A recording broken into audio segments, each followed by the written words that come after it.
जय श्री कृष्ण दोस्तों। आज का ये वीडियो सिर्फ एक कहानी नहीं बल्कि जीवन बदलने वाली प्रेरणा से भरा हुआ है। अगर आप भी श्री कृष्ण की दिव्य शिक्षाओं को अपने जीवन में उतारना चाहते हैं तो इस वीडियो को अंत तक जरूर देखें।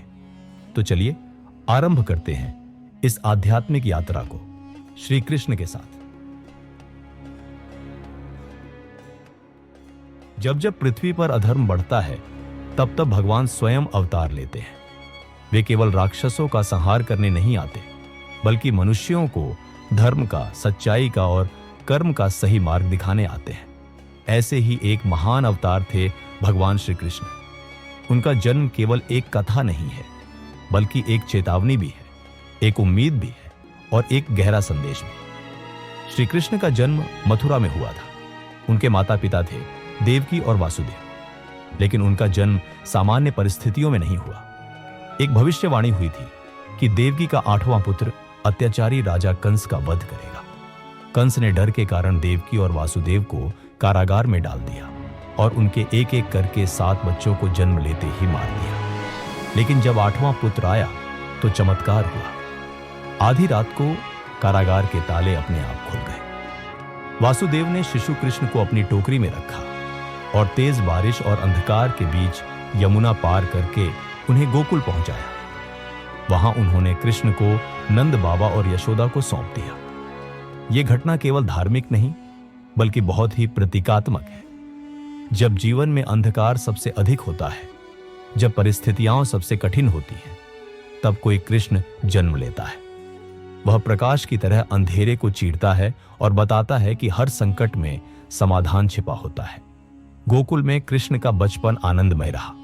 उन्होंने माखन चुराया, गोपियों के साथ खेला, बांसुरी बजाई और गायों को चराया। लेकिन उनकी हर लीला में एक गहरा अर्थ छिपा है।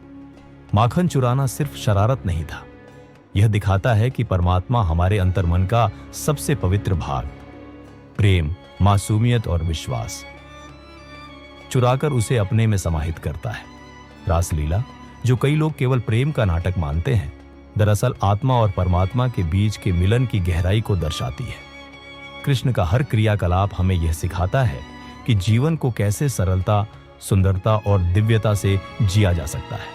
कृष्ण केवल एक बालक नहीं थे, वे सखा भी थे, प्रेमी भी थे, मार्गदर्शक भी। उन्होंने द्रौपदी की लाज बचाई क्योंकि उन्होंने वादा किया था कि जब भी कोई उन्हें सच्चे मन से पुकारेगा वे आएंगे। जब द्रौपदी ने हार मान ली, जब कोई सहारा नहीं था, तब कृष्ण ने उसकी साड़ी बढ़ाकर उसकी लाज रखी। यह हमें सिखाता है कि जब सब रास्ते बंद हो जाते हैं, जब सबने साथ छोड़ दिया होता है, तब भगवान हमारा हाथ पकड़ते हैं।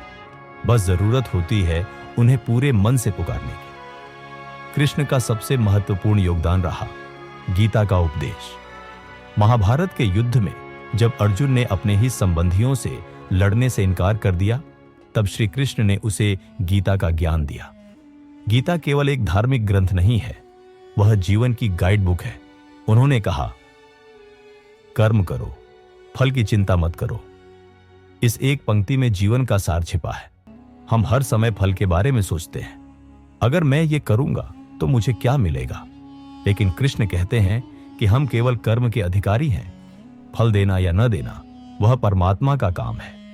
उन्होंने अर्जुन से कहा, तुम्हारा धर्म है युद्ध करना, तुम योद्धा हो। जब तुम्हारे सामने अधर्म खड़ा है तो चुप रहना भी पाप है।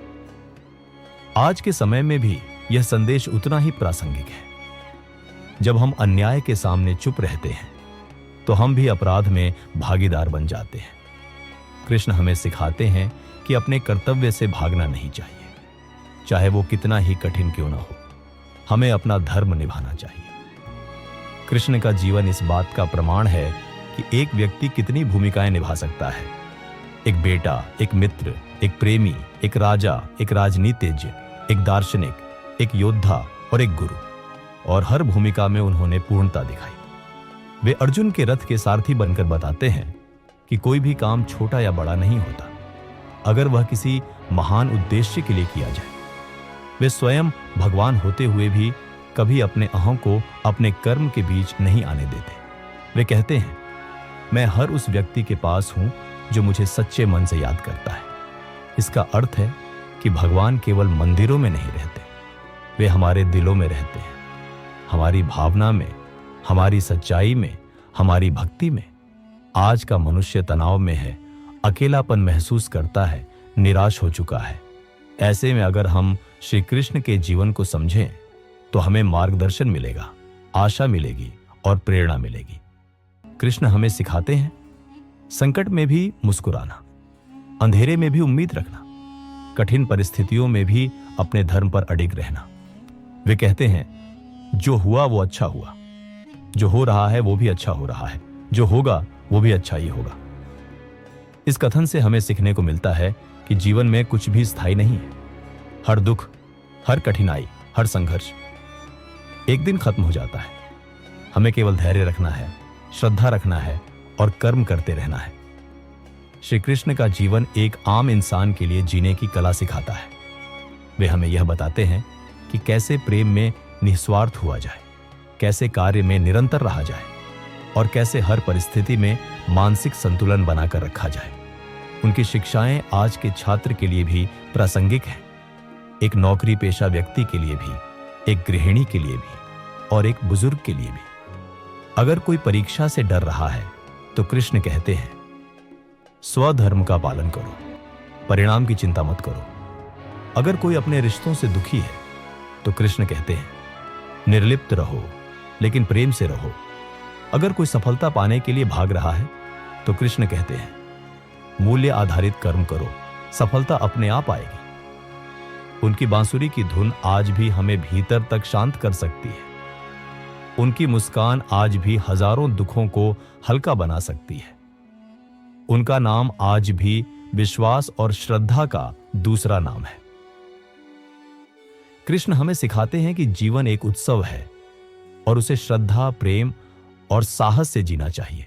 तो आइए हम भी अपने जीवन में श्री कृष्ण की शिक्षाओं को अपनाएं। हर दिन कर्म करें, बिना डर के, बिना स्वार्थ के। हर रिश्ता निभाएं सच्चाई और प्रेम से। हर परिस्थिति को स्वीकार करें विश्वास और शांति से। जब हम ऐसा करेंगे तब हमें लगेगा कि श्री कृष्ण सिर्फ द्वापर युग के नहीं थे, वो आज भी हमारे साथ हैं, हमारे मन में, हमारे कर्मों में और हमारी हर सांस में। दोस्तों, अगर श्री कृष्ण की ये बातें आपके दिल को छू गई हों तो इस वीडियो को लाइक करें, अपने दोस्तों और परिवार के साथ शेयर करें ताकि श्री कृष्ण का ये अमूल्य ज्ञान हर दिल तक पहुंच सके। कमेंट में जरूर लिखें जय श्री कृष्ण। अगर आप भी चाहते हैं कि हर मुश्किल घड़ी में भगवान आपका साथ दें। ऐसे और आध्यात्मिक और मोटिवेशनल वीडियो के लिए चैनल को सब्सक्राइब करें और बेल आइकन दबाएं ताकि जब भी अगला वीडियो आए सबसे पहले आपको मिले। याद रखिए, जो श्री कृष्ण को सच्चे मन से याद करता है वो कभी अकेला नहीं होता। जय श्री कृष्ण। फिर मिलेंगे एक नए विचार, एक नई प्रेरणा के साथ।